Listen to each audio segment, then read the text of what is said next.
Good evening viewers and welcome back to Media Scan, your weekend dose of headlines, controversies and perspectives. In a week which saw worrying surge in corona cases, we also became the fastest in administering the COVID vaccines. Meanwhile, politics was hot as polling time draws near in the election states. So, what made news? Prime Minister Narendra Modi minced no words in cautioning against the fresh surge of corona cases in several states. He warned against lowering the guard at this critical juncture.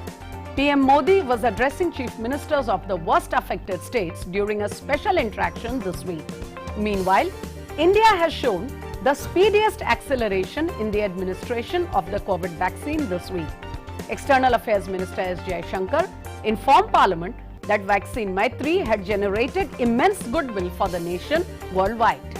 Mumbai Commissioner of Police Parambir Singh was unceremoniously transferred midweek and replaced by Hemant Nagrale.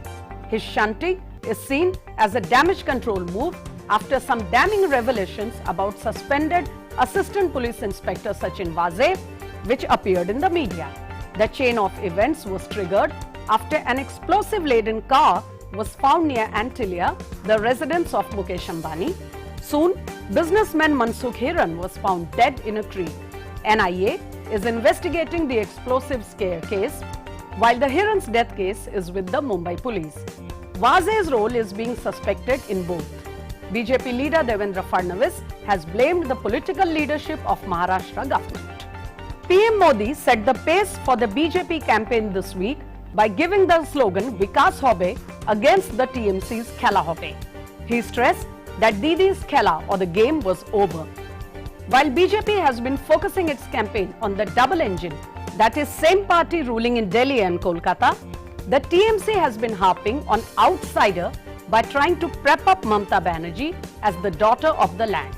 So, is it identity politics versus development politics? Wait for our next segment where I have a special panel of experts who will throw light on this debate. Just a few moments. Union Cabinet has cleared the setting up of a development finance institution DFI with a capital infusion of 20,000 crore rupees. Announcing the decision, FM Nirmala Sitharaman said DFI would raise 3 lakh crores for infrastructure spending. This would help boost growth in multiple sectors. Parliament has passed the law allowing for medical termination of pregnancy up to 24 weeks. This had been a long pending demand of the medical community, particularly in cases where the life of the mother was at stake. The bill ensures the dignity, safety and well-being of women, said Union Health Minister Dr. Harshvardhan.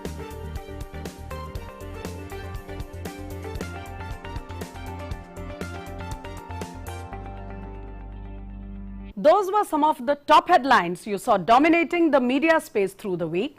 However, there is one subject beyond the headlines which has been an unending topic of debate for years: the issue of identity politics versus the subject of development politics.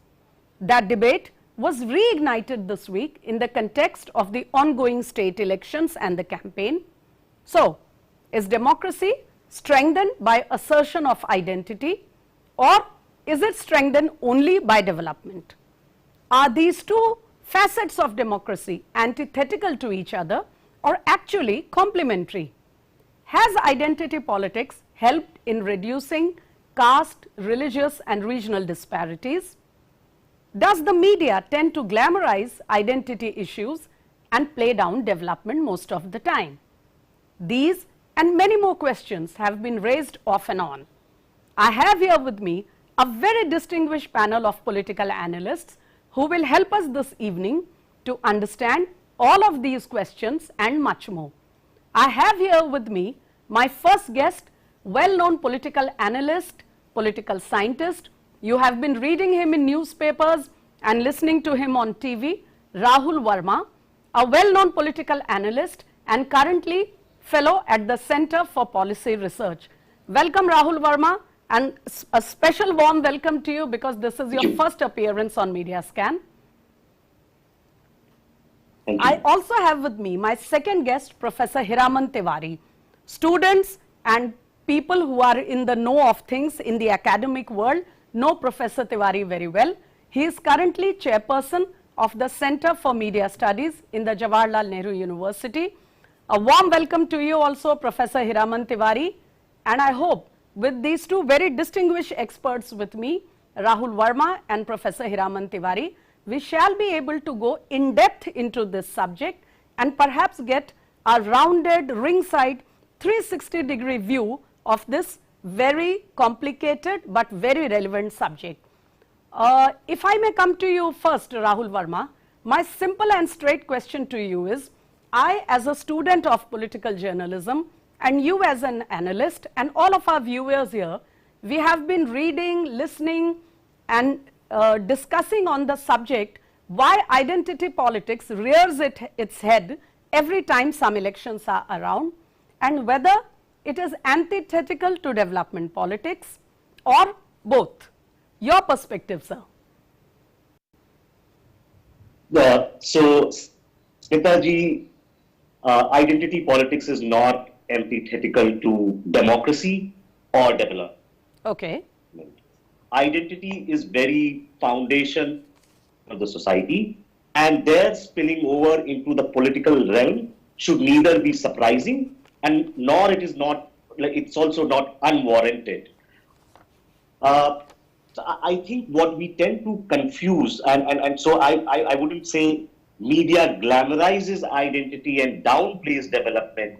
Rather, I think media simplifies or oversimplifies identity politics and overstates development politics. See, okay, very basically in the political arena, development is always looked through sort of like identity lens. Anybody, all individuals, you, me, Professor Tiwari, have multiple identities. Yes. We come from a region, we also belong to a religion, we also come from a caste, we also share certain. So all these, we have our gender and different identities. But not all identities are mobilizable in politics. Some identities get mobilized at certain points of time. So what I think is basically a misconception, which is largely in the public arena.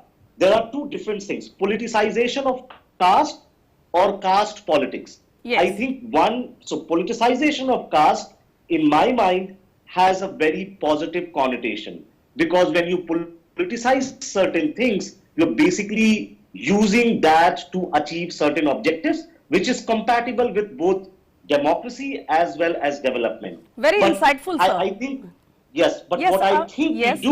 we think of caste politics and equate it with identity politics, and then think caste politics is bad. So, if I gather correctly, I found a very interesting and a very insightful point here, sir, when you said that everybody in the country, all citizens, they relate to multiple identities, but not all of them can play out in the political arena and not at all times. So that is one thing on which I think our viewers will like to understand that a little more in depth, I suppose. So before I come back to you, Mr. Verma, let me just bring in Professor Hiraman Tiwari also here. Professor Tiwari, since you are heading a very prestigious center related to media studies, and I'm sure you not only are a consumer of the media like all of us, but you get an insightful understanding when you interact with your students and other class of people of this fraternity. My simple and straight question to you here, sir, is, do you think when compared to issues of development or perhaps in the larger context issues of governance, the media tends to, if I may use the word, glamorize or at least play up issues which are related to the identity politics, perhaps because it's more attractive, it's more headline worthy, and it's slightly, it also romanticizes politics at some level. Would you agree? First of all, Smitaji, thank you very much for having me on your show. It's an absolute pleasure. And my co-panelist, Mr. Verma, mentioned that perhaps media does all those things that you just said, mentioned, glamorizes or simplifies. But what you said in the beginning to me is very important, that identity is a complex issue. Yes. I look at identity as something that it is ungiveupable. You cannot give up. That is one thing.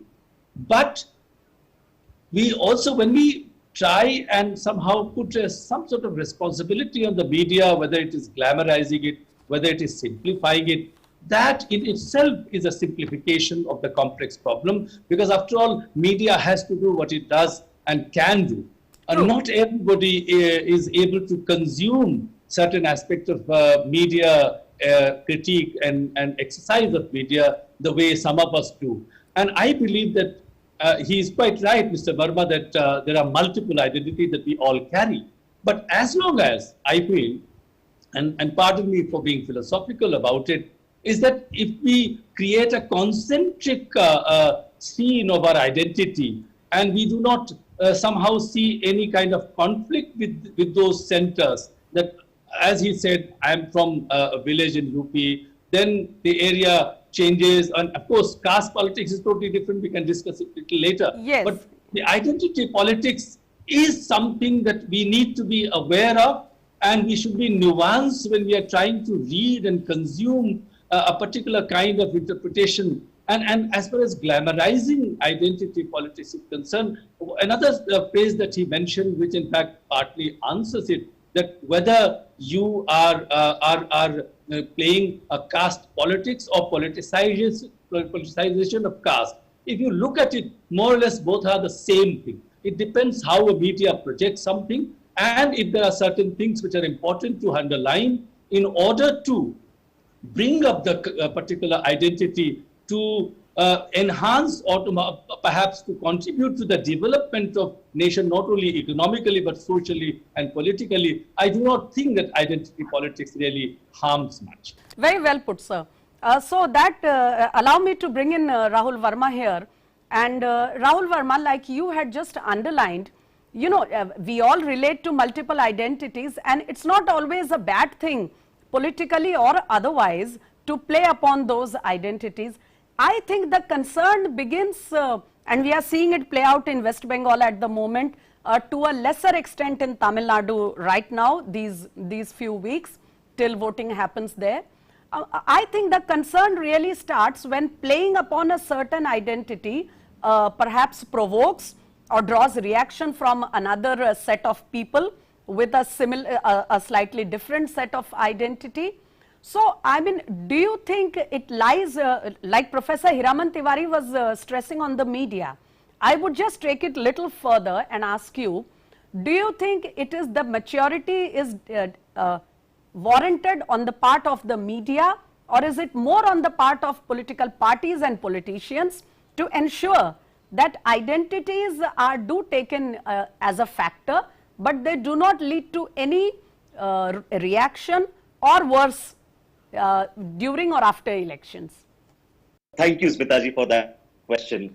And I'm smiling because, like Professor Tiwari, I would like to apologize because I'm going to basically say something which is not politically correct, but academically correct. Please speak your mind. Please speak your mind. So, political parties, the word party comes from a Latin verb which means to part. Okay. Or to divide, right? The job of political parties is to win power, and they do so by divide the society. By dividing the society, they create majorities for themselves. And identities are more easily amenable for mobilizational purposes.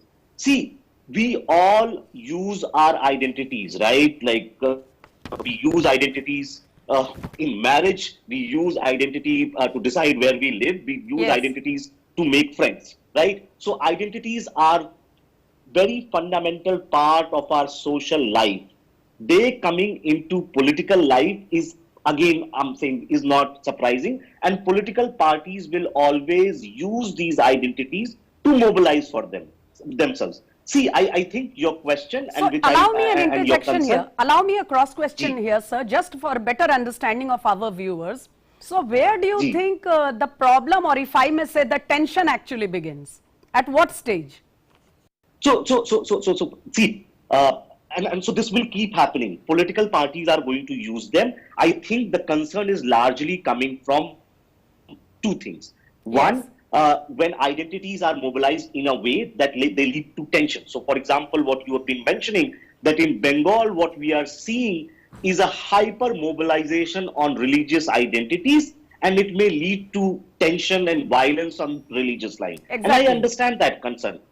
All I'm saying, this is an inevitable part of, and as you mentioned, everyone, not just media, not just political parties, but even voters have to show certain kind of maturity, that how much they are going to allow these identities to become so safe that they lead to sort of violence and tension. The second thing which I would like to say is, if you go out in any election of voters, as you may have done over the years, no voter would say that I don't want development. All I care about identity. Absolutely. Right? Every voter would want some degree of development. States or governments in all parts of the world have been delivering welfare policies or creating programs looking at identities. You look at a poor, you create a program. You look at women are being sort of like lacking, you create special programs for women. You think certain castes are not well represented in the system, you create affirmative action policies based on the caste. You think certain religious minorities are not well protected, in the constitution you write things how to protect religious minority. I'll come to so that, you sir. have to run away from these identities. They are going to be very much part of your system. I share your concern why, everyone should show maturity. But again, as I've been saying, this is going to be there. I'll come back to you, sir, on this a little more on, as you said, how it has helped to empower certain segments of people who perhaps wouldn't have got that empowerment if it was not for this assertion as you raised. But I'll also like to bring in Professor Tiwari here, particularly on the media's role in this entire debate. But before that, can we just listen into Prime Minister Narendra Modi, who was in Purulia earlier this week, and how he tried to flag this entire issue in his own way while addressing an election meeting there.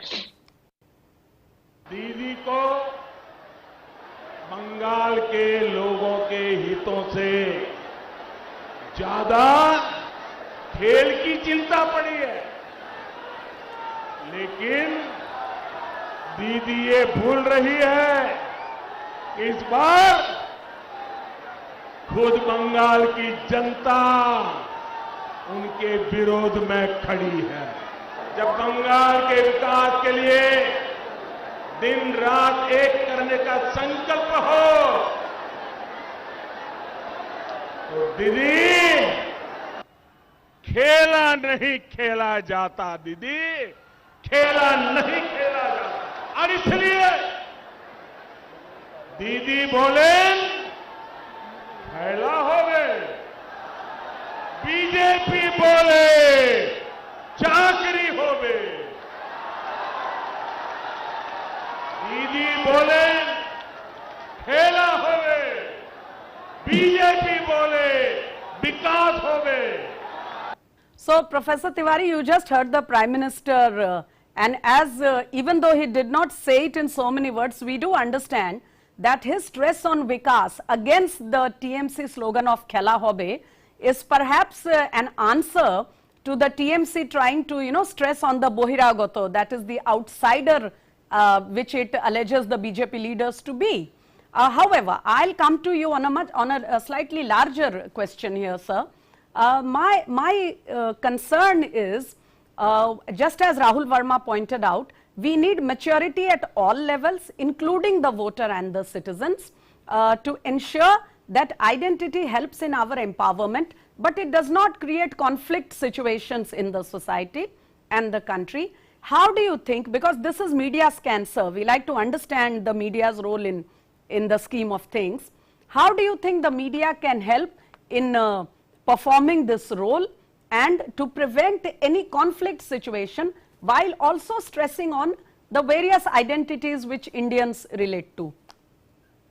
Thank you for this question. I think two things. One, that first of all, what the Prime Minister reacted to was, as you said, it was a reaction. And I think when people react to one kind of identity politics or identity assertion, the reaction would come, and what kind of reaction there is, that needs to be analyzed by the media. As you said, Yes. instead of Khela, and he answers by saying Vikas, and that of course makes a larger point. And what Mr. Verma was earlier saying, that identity politics has helped many a group, has perhaps corrected some wrongs or many a wrong that have happened in the past. But I still go back to the fact that the media, like politics, is also equally, of course, in the game of how to make oneself relevant. I'm not Okay. saying at the cost of sounding patronizing. I don't want to do that. But there is a multiple level of media as well, where you could have certain nuanced understanding, certain nuanced presentation of such politics and reactions, or somewhere simply presentation without giving any hint or without giving any analysis. So to blame the media that it is simply not being responsible perhaps is a little harsh. But yes, maturity and all, as well as understanding of the topic is important, just as it is important for the politicians to be responsible, to be telling the people what is right, of course taking their views along. Similarly, media, which I think is largely responsible, but should also play its role in explaining that identity politics is something where rejection and appropriation happens at once. You need to have a larger vision of the country. So the country as a whole, first we have to be an Indian, and what is in the interest of India, that is paramount. And then we can go down, and in the same grade, we can benefit. There is a larger goal, there is a narrower goal. If we can manage this complex, as you said, this is a complex issue, then of course the society will progress fast.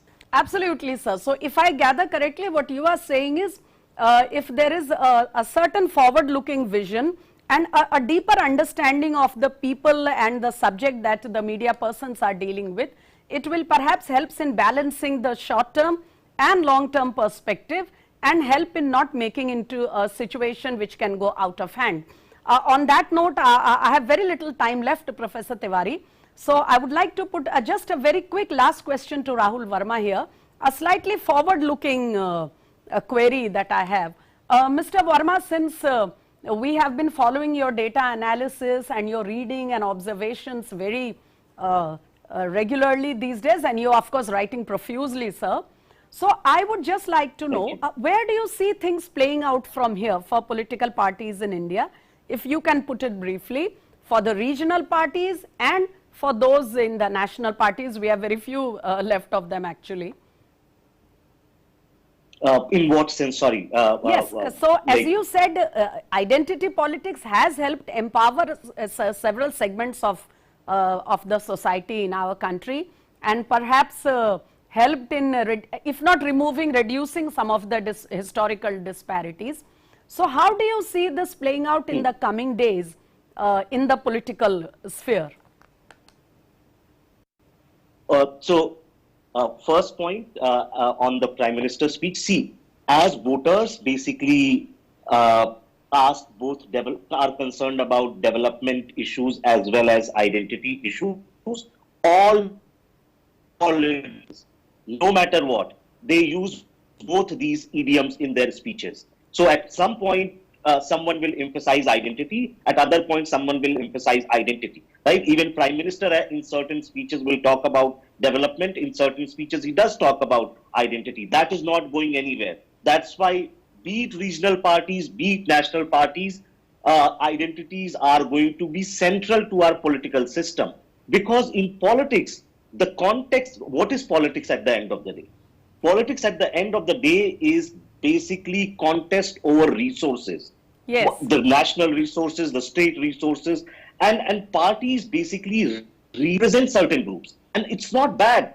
Across the world, in all parts, parties have a firm basis in certain groups. So in India also, parties represent certain groups, and those groups basically identity groups. And parties, by representing these groups, will make demands of that you should have this policy, policy A, policy B. So these things will continue as they are. At some points, we will have greater conflict. At other points, it will be much more muted. I think the final thing which I would like to say, as you said, it's a media stand. When I was saying it oversimplifies think media. See, I'm there. I'm a bit critical, and I think media tends to overplay certain things, as you said. I don't know Yes, about sir. glamour, Yes. but I think it's not deeply thinking about the issue, right? All election analysis on TV channels or newspapers, we actually only look which caste voted for which party, right? So by saying that aloud every time, what you are basically reinforcing the centrality of caste or religion or region in our political system. We don't tend to, and that's where I think media Thank you for must saying that, introspect Rahul Verma, because it is my observation. Thank you for saying that. It is my observation that it is because we tend to focus only on certain things. You know, perhaps we are sort of, we have a pre-programmed view with which we go into election reporting or election watching. And that is why we often get to be proved wrong, actually, because we are not there with an open mind. We have a preconceived ideas on what to write or portray. So allow me just to give just the last word to Professor Tiwari here. In very few seconds, Professor Tiwari, as a person who is heading a center of media studies, what would you have told your students, your colleagues, if they went into election reporting? How would they help in getting the true picture for the people, for the readers and viewers, and avoid such predetermined, preconceived ideas of observation? Yes, very briefly. First of all, I want to tell you, and I agree with Mr. Verma, that Indian politics and Indian political discourse is not very different from any global vibrant democracy. It is a very pure democracy. It is very much like in America, what happened with BLM and other things. So what I would suggest, not only to the students and colleagues, but I say that you have to have a larger picture in mind when you are looking at a certain movement, certain kind of slogans, certain kind of points that are presented at the time of election. But we must not undermine under any circumstances our voter. They are informed.